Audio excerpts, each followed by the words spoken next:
3. Reconnaître ce qui nous accapare.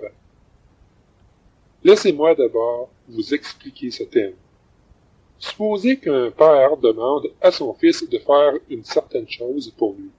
Le fils répond « En ce moment, je suis occupé, mais dès que j'aurai fini, je ferai ce que tu me demandes. » Ce qui nous accapare, c'est justement ce que le fils est en train de faire avant d'obéir à son père. Nous devons reconnaître que nous sommes tous accaparés par certaines choses qui sont un obstacle à notre marche avec Dieu. Cela peut être n'importe quoi. Une bonne chose, une chose importante, une chose apparemment nécessaire, qui nous préoccupe et détourne notre attention. Tant que l'homme extérieur demeure ce qu'il est, étranger au brisement, il est plus que probable que nous nous trouverons les mains pleines d'occupation. Notre homme extérieur a ses propres intérêts religieux, ses propres appétits, ses préoccupations et lui, ses travaux personnels. Ainsi, quand l'Esprit de Dieu pénètre dans notre esprit, notre homme extérieur se trouve incapable de répondre à l'appel de Dieu, en sorte que ce qui nous accapare nous empêche d'être utile entre les mains de Dieu. La force limitée de l'homme extérieur. La force humaine a ses limites.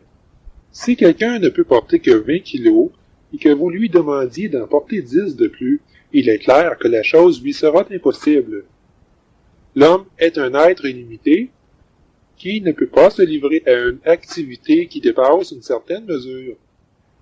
Les 20 kilos qu'il porte déjà représentent les choses qui l'accaparent. De même que la force de notre homme tout à fait extérieur, le corps, est limitée, ainsi en est-il de la force de notre homme extérieur, l'âme. Beaucoup de personnes qui ne connaissent pas ce principe dépensent avec insouciance la force de leur homme extérieur. Si quelqu'un, par exemple, concentrait la totalité de son affection sur ses parents, il ne lui resterait aucune ressource pour aimer ses frères, sans parler de ceux du dehors. En épuisant ainsi sa force, celle de son âme, il ne lui reste rien à donner aux autres. Ainsi en est-il de notre capacité intellectuelle. Si l'attention de quelqu'un est concentrée sur une certaine affaire et qu'il passe tout son temps à y réfléchir, il n'aura plus de force à consacrer à d'autres objets. Dans sa parole, Dieu nous a expliqué ce problème. La loi de l'esprit de vie en Jésus-Christ m'a affranchi de la loi du péché et de la mort. Romains 8:2. Mais comment se fait-il que cette loi de l'esprit de vie soit inefficace chez certaines personnes? Nous lisons encore ceci, que les exigences de la loi soient réalisées en nous qui marchons selon l'esprit. Romains 8:4. En d'autres termes, la loi de l'esprit de vie ne déploie ses effets que pour ceux qui sont spirituels, c'est-à-dire qui s'affectionnent aux choses de l'esprit. Qui sont-ils? Ceux qui ne se préoccupent pas ou ne s'affectionnent pas aux choses de la chair. Se préoccuper ou s'affectionner peut aussi se traduire à être très appliqué à être très attentif à. Par exemple, une maman va faire ses courses et laisse son bébé aux soins d'une amie. Prendre soin d'un bébé, c'est être attentif à ce qui le concerne. Si l'on vous confie le soin d'un bébé, vous n'allez pas vous laisser distraire par d'autres choses. De même, ceux-là seuls, qui ne sont pas absorbés par les choses de la chair, peuvent être attentifs aux choses spirituelles. Ceux qui sont absorbés par les choses spirituelles ont pour eux la force de la loi du Saint-Esprit. Nos ressources mentales sont limitées. Si nous les épuisons pour les œuvres de la chair, nous découvrirons que nous sommes mentalement démunis pour les choses de l'esprit. Nous réalisons donc ceci, exactement comme notre force physique a ses limites, ainsi en est-il de la force psychique, de la force d'âme, de notre homme extérieur. Tant que nous sommes absorbés par certaines choses, nous ne pouvons pas faire l'œuvre de Dieu. Selon le nombre de choses qui nous accaparent, la force nécessaire au service de Dieu augmente ou diminue. Ainsi, ce qui nous accapare devient vraiment un obstacle, et un obstacle de taille. Dans le domaine du cœur aussi, bien des choses peuvent nous absorber. des conflits de toutes sortes entre préférences et antipathies, inclinations, expectatives. Tous ces sentiments exercent leur attraction magnétique. Avec tant de choses qui nous accaparent quand Dieu nous demande sa part d'affection, nous n'avons rien à lui apporter, car nous avons épuisé toutes nos ressources affectives. Si quelqu'un dépense d'un coup les provisions de 2 jours, même s'il s'agit du cœur, il lui faudra ce délai-là avant qu'il puisse être de nouveau sensible et user d'un langage approprié. Ainsi, quand nos émotions sont gaspillées pour des choses sans importance, elles ne peuvent pas être mises entièrement à contribution en faveur de Dieu. Voici un homme qui fait preuve d'une volonté de faire, d'une forte personnalité et dont la puissance de résolution paraît sans limite. Dans les choses de Dieu, cependant, il paraît incapable de se décider, comme c'est fréquent de voir la volonté la plus forte vaciller quand il s'agit de prendre une décision devant Dieu. Quelle en est la raison? Avant de répondre, examinons un autre cas. Voici un homme plein d'idées. Bien qu'il ne semble jamais embarrassé de mettre sur pied de nouveaux plans, dès qu'il s'agit de discerner la volonté de Dieu dans les choses spirituelles, il est entièrement dans la nuit. Quelle en est la raison? Tant que l'homme extérieur est pareillement accaparé, il ne lui reste pas beaucoup de force pour les préoccupations spirituelles. Il est donc nécessaire de se souvenir que la force de l'homme extérieur n'est pas illimitée. Même s'il est brisé, il doit faire preuve de sagesse dans l'utilisation de ces ressources-là. Il n'y a qu'une conclusion à tirer. Nous devons avoir l'esprit libre. Comment l'esprit se sert-il d'un homme extérieur brisé? Lorsqu'il s'occupe de l'homme, l'Esprit de Dieu ne laisse jamais de côté son esprit. Notre esprit non plus ne peut jamais ignorer notre homme extérieur. C'est un principe essentiel à saisir. De même que l'Esprit de Dieu ne se désintéresse pas de l'esprit de l'homme dans l'œuvre qu'il accomplit en nous, notre esprit non plus ne passe pas par-dessus l'homme extérieur pour fonctionner sans lui. Pour toucher d'autres vies, notre esprit doit passer par l'homme extérieur. Il s'ensuit que lorsque la force de notre homme extérieur se trouve absorbée par les nombreuses choses qui le préoccupent, Dieu ne peut pas accomplir son œuvre par notre entremise. Il n'y a d'issue ni pour l'esprit humain ni pour le Saint-Esprit. L'homme intérieur, arrêté par la résistance de l'homme extérieur, ne peut se manifester. Voilà pourquoi nous avons suggéré à plusieurs reprises que cet homme extérieur fût détruit. Certaines choses nous accaparent avant que Dieu ne commence son œuvre en nous. Elles ne concernent pas Dieu et ne procèdent ni de ses ordres, ni de sa décision. Sa puissance n'est pas nécessaire pour les mener à bien. La main de Dieu ne repose pas sur elles et elles sont tout à fait indépendantes de lui.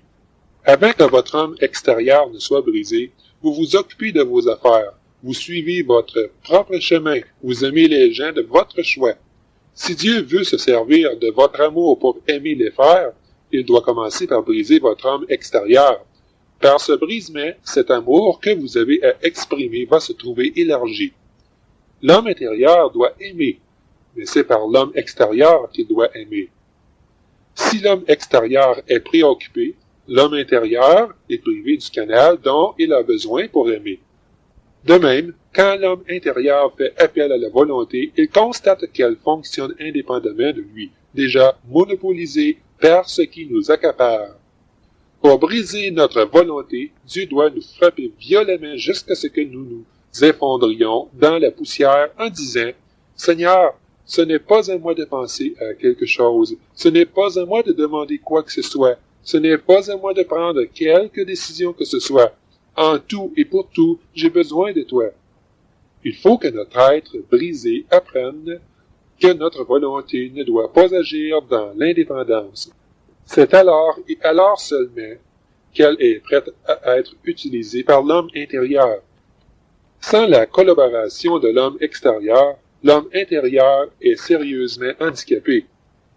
Supposez qu'un frère se dispose à prêcher. Il sent en lui un message à délivrer, mais il n'arrive pas à exprimer sa pensée, ce qu'il a sur le cœur, et bientôt ce fardeau s'évanouit. Quand bien même son esprit en serait rempli, tout est futile si son intelligence ne parvient pas à le communiquer. Nous ne pouvons pas sauver des âmes simplement parce que nous avons un fardeau dans notre esprit. Le fardeau doit pouvoir s'exprimer par notre entendement. Le fardeau intérieur doit être coordonné avec la bouche. Sans expression verbale, il est impossible de faire connaître la parole de Dieu aux autres. Les paroles de l'homme ne sont pas la parole de Dieu, mais la parole de Dieu doit être communiquée par les paroles de l'homme. Quand l'homme a les paroles de Dieu, Dieu peut parler. S'il ne les a pas, Dieu ne peut rien dire. L'obstacle aujourd'hui, c'est que si notre homme intérieur est à la disposition de Dieu, capable de recevoir son fardeau, notre homme extérieur est accaparé par une multitude de choses, une telle confusion de pensées du matin au soir que notre esprit ne trouve aucune issue.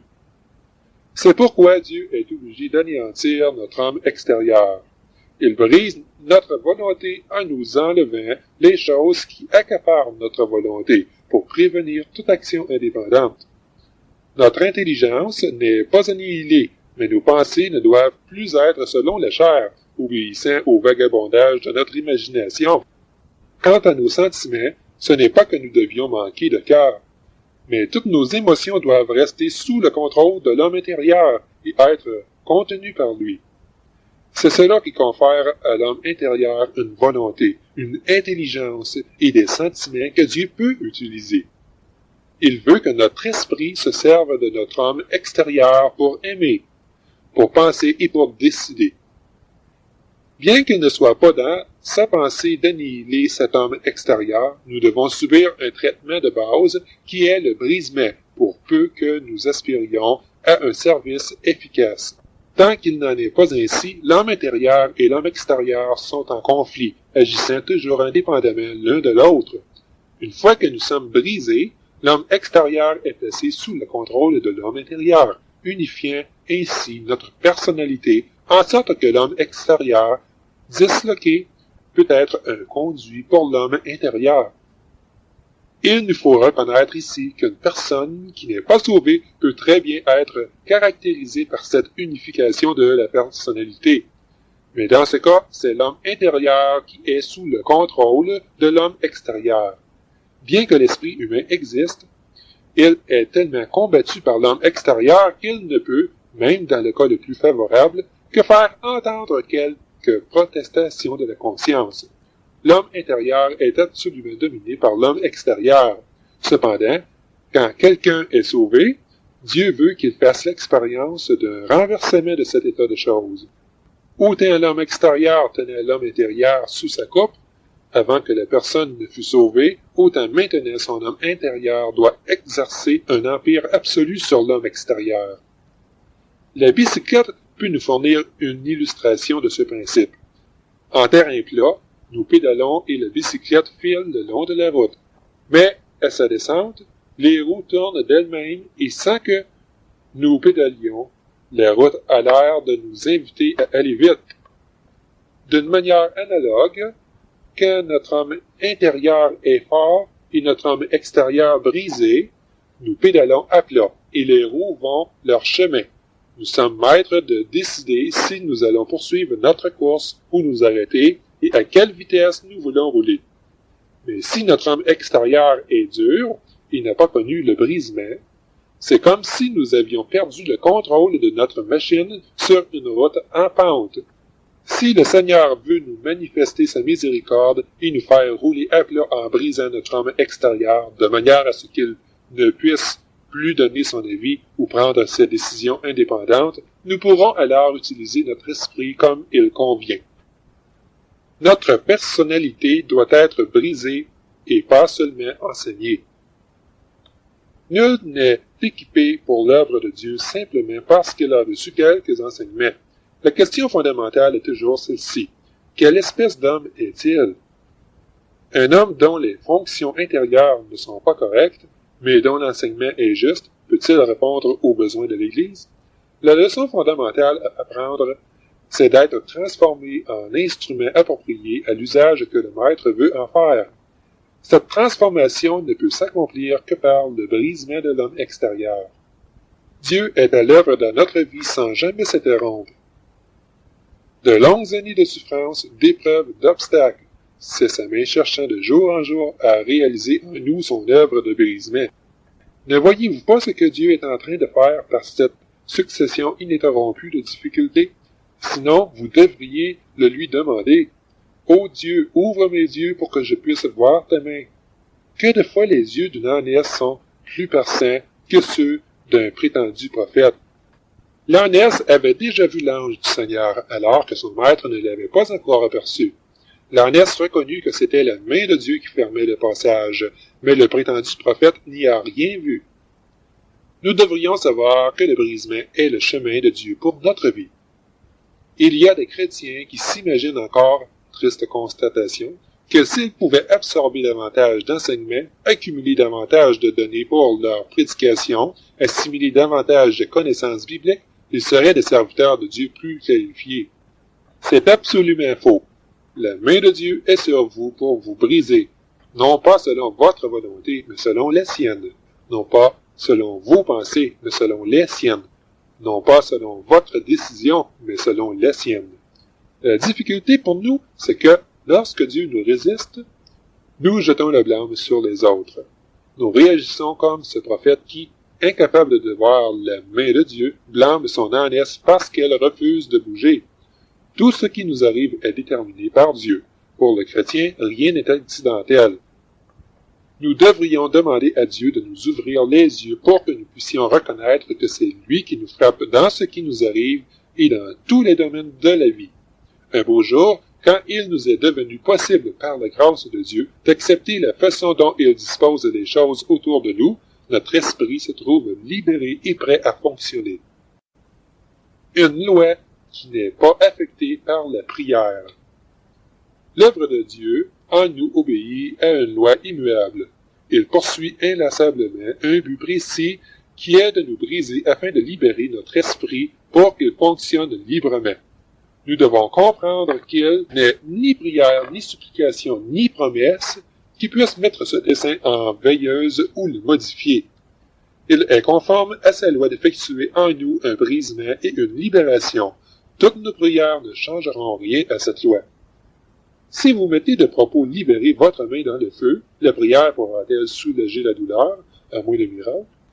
Si vous ne tenez pas à être brûlé, ne mettez pas votre main dans le feu avec l'idée que votre prière vous sauvera. Les voies de Dieu envers nous sont conformes à sa loi. Pour se manifester, l'homme intérieur doit passer par l'homme extérieur. Tant que l'homme extérieur n'est pas brisé, il est exclu que l'homme intérieur puisse se manifester. À quoi bon demander à Dieu sa bénédiction si vous restez indifférent à cette loi? Ces prières-là ne servent à rien. La prière ne peut jamais changer la loi de Dieu. C'est une loi que nous devons admettre une fois pour toutes. Si l'on veut fournir un travail spirituel, la vraie méthode consiste à laisser Dieu passer à travers nous. C'est la seule méthode qu'il ait instituée.